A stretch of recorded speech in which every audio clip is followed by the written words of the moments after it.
ટોપર્સના interview જોયા પછી ભારતીય કલા અને પરિચય માટે એક બુક લાવ્યો છું તમારા માટે. ધોરણ 11ની NCERT ઓથેન્ટિક બુક છે. ચાલો એનો રિવ્યૂ કરીએ. ભારતીય કલા કા પરિચય ભાગ એ લલિત કલા की पाठ्यपुस्तक. બુકની કિંમત મિત્રો 125 રૂપિયા છે. ખૂબ એટ્રેક્ટિવ બુક બનાવવામાં આવી છે મિત્રો. જો તમે એનો કલર કોમ્બિનેશન જોઈને જ વાંચવાની ઈચ્છા થાય એવી બુક બનાવવામાં આવી છે. વિષય સૂચિ એટલે કે ઇન્ડેક્સ જોઈએ તો એમાં પ્રી હોલિસ્ટિક રોક પેઇન્ટિંગ્સ, જો આ પ્રોપર થરલી હિન્દીમાં છે એટલે મેં અમુક વસ્તુ ઇંગ્લિશમાં લખી દીધી છે જેથી સમજવામાં આસાની રહે.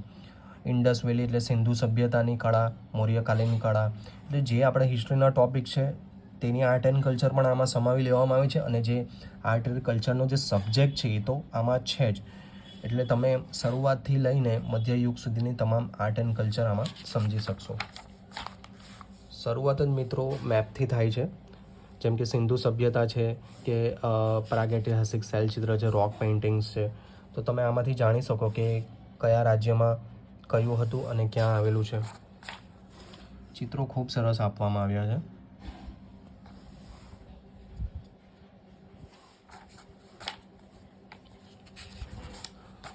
તમારે આને અગેન એન્ડ અગેન વાંચવું પડશે મિત્રો. હવે જેમ કે આ શિકારનું દ્રશ્ય છે, પહેલાં પાષાણ યુગમાં ગુફામાં ચિત્રો જોવા મળ્યા છે, તો તમને એવો ક્વેશ્ચન પૂછાયેલો છે GPSCમાં આગળ કે એ ચિત્રોમાં શું હતું. તો આ તમે ચિત્રો જોઈને નક્કી કરી શકો છો કે એ લોકો આ પ્રાણીઓ પર બેસીને, ઘોડા પર બેસીને શિકાર કરે છે, ભાલા જેવી કંઈ આકૃતિ ફેંકે છે. પછી આ નૃત્યના દ્રશ્ય છે, તો તમે મેન્સમાં પણ લખી શકો કે એ લોકો એ સમયથી જ નૃત્યના શોખીન હતા અને સાથે રહીને એકસાથે નૃત્ય કરે છે, એટલે યુનિટીની પણ ભાવના એમનામાં પહેલેથી હતી. એટલે આ રીતનું તમારે એનાલિસિસ કરવું પડશે ને વાંચવું પડશે મિત્રો.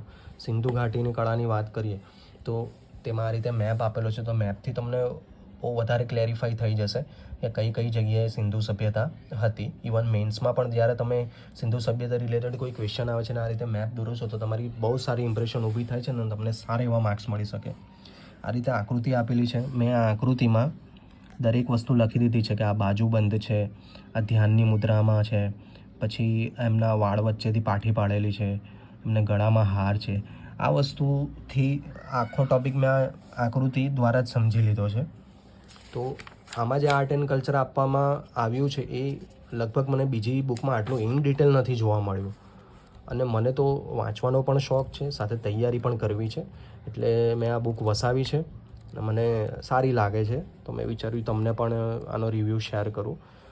ખૂબ સારી આકૃતિઓ આપવામાં આવી છે મિત્રો. આકૃતિ દ્વારા સમજૂતી આપવામાં આવી છે.